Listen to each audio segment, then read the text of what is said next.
एकता बहुउद्देशीय संस्थेचे अध्यक्ष साहेबराव वळसंकर यांनी पत्रकार परिषद घेऊन राज्य शासनाकडे परप्रांतातून महाराष्ट्रात धार्मिक संस्थांमध्ये कार्यरत असलेल्या व्यक्तींची कायदेशीर पार्श्वभूमी पडताळण्याची मागणी केली.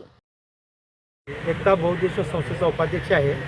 गेल्या 27/6/2027 रोजी आम्ही पत्रकार परिषद घेतली होती आणि त्या पत्रकार परिषदेमध्ये परप्रांतीय मौलानांना महाराष्ट्रातून हद्दपार करा असा आमचा विषय होता. त्याच विषयाच्या अनुषंगाने आज पुन्हा आम्ही पत्रकार परिषद घेतलेली आहे. ही पत्रकार परिषद घेण्यापाठीमागचा आमचा फक्त उद्दिष्ट असा आहे की आम्ही केलेल्या मागणीचा राज्य सरकारने काय विचार केला ही आमची भूमिका आहे. आणि त्याचबरोबर राज्य सरकारने जर आमच्या मागणीचा विचार केलाच नाही तर आम्ही यापुढे आमच्या एकता बहुउद्देशीय संस्थेच्या वतीने सोलापूर शहरातले प्रथमतः सर्व मदरसे आणि मशिदीची आम्ही जे ना तपासणी करू आणि प्रत्येक मदरसा मशिदीमध्ये जर परप्रांतीय मौलाना त्या ठिकाणी जर कामास असतील तर तिथल्या प्रत्येक ट्रस्टींना आम्ही एक निवेदन सादर करू की तुम्ही या परप्रांतीय मौलानांना या ठिकाणी ठेवूच नका. जर हे ठेवतच असतील आणि आमच्या मागणी जर मान्य करत नसतील तर त्या ट्रस्टींच्या विरोधामध्ये सुद्धा जे ना हे कायदेशीर कारवाई करावी अशी आमची भूमिका राहणार आहे.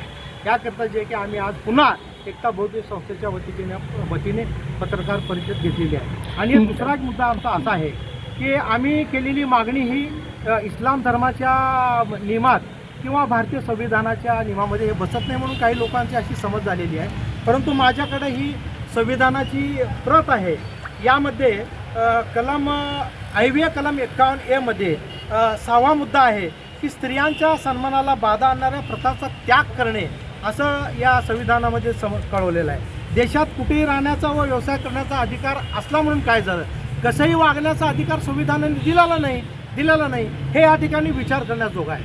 म्हणून मी आज या ठिकाणी मुद्दामून एकता बहुउद्देशीय संस्थेच्या वतीने आम्ही या ठिकाणी जे आहे का ही पत्रकार परिषद एवढ्याकरिता घेतली की महाराष्ट्राच्या मदरशा मशिदीमध्ये जे आहे की इथला विद्यार्थी महाराष्ट्राच्या पुरोगामी विचाराचा जो झाला पाहिजे आणि त्याला महाराष्ट्राच्या शिवरायापासून ते भीमरायापर्यंतचा विचार जे की इथल्या विद्यार्थ्यांना कळाला पाहिजे.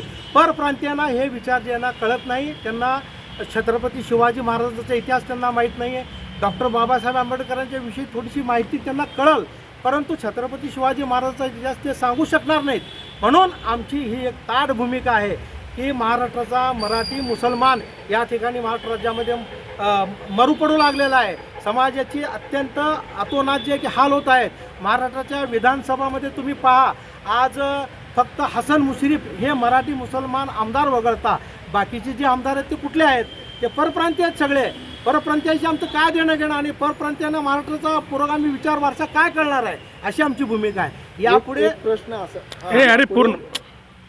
यापुढे महाराष्ट्राचा मराठी मुसलमान जे आहे की ताट मानाने या महाराष्ट्रामध्ये राहायला पाहिजे ही अशी आमची भूमिका आहे. म्हणून आम्ही प्रत्येक महाराष्ट्र पिंजून काढणार आहे.